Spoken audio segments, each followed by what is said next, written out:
Là, c'est Didier à côté de moi. Moi, c'est Bruno. Un parcours artistique, ça fait 25 ans qu'on se connaît. Au début, on faisait du cerf-volant. Et puis après, on s'est détourné sur la musique éolienne parce qu'on s'est aperçu qu'il y avait beaucoup de cerfs-volants musiciens. Et on s'est mis à fabriquer des instruments au sol cette fois-ci. On s'est déplacé vers le land art, l'art nature, et la première œuvre sélectionnée, c'était sur la Banne d'Ordanche, le premier Horizon Sancy. C'est-à-dire quand on observe les araignées d'eau, les gérisses, sur l'eau, ils sont toujours en mouvement. Donc bien sûr, ils flottent. Et finalement, Didier il a eu l'idée de faire une bestiole un petit peu plus grosse, on va dire. Le projet artistique, oui, il est né en fait il y a une dizaine d'années sur une petite provocation finalement d'autres artistes devant une œuvre.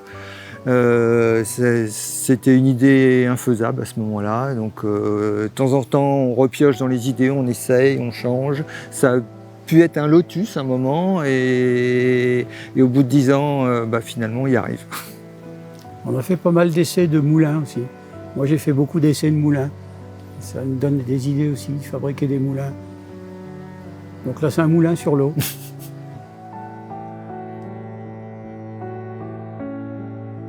Ce qui nous a plu tout de suite, c'est le contraste entre l'œuvre qui est surtout blanche et le lieu qui est très sombre à cause de la forêt derrière, en particulier. Et même le plan d'eau est quand même très sombre et le contraste nous plaît bien. Ouais, puis il faut ajouter aussi que le propriétaire a mis en beauté ce lac.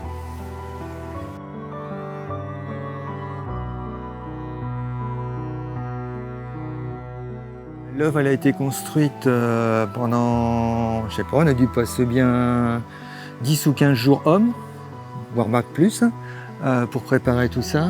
Alors il y a du bambou, de la toile, des flotteurs, polystyrène, et des fils et plein de nœuds, beaucoup de nœuds. Beaucoup de nœuds, beaucoup de nœuds. Et des contrepoids pour tenir tout ça et ancrer tout ça. Ce qui nous plaît dans Horizon, c'est déjà le contact avec le public, le contact avec d'autres artistes.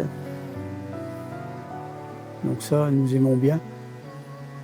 Oui, puis moi j'ajouterais aussi que l'intérêt c'est de marcher pour aller voir une œuvre. Parce que quand on va dans un musée et qu'on voit côte à côte 3 œuvres qui nous plaisent, c'est pas possible d'en digérer d'autres, c'est trop.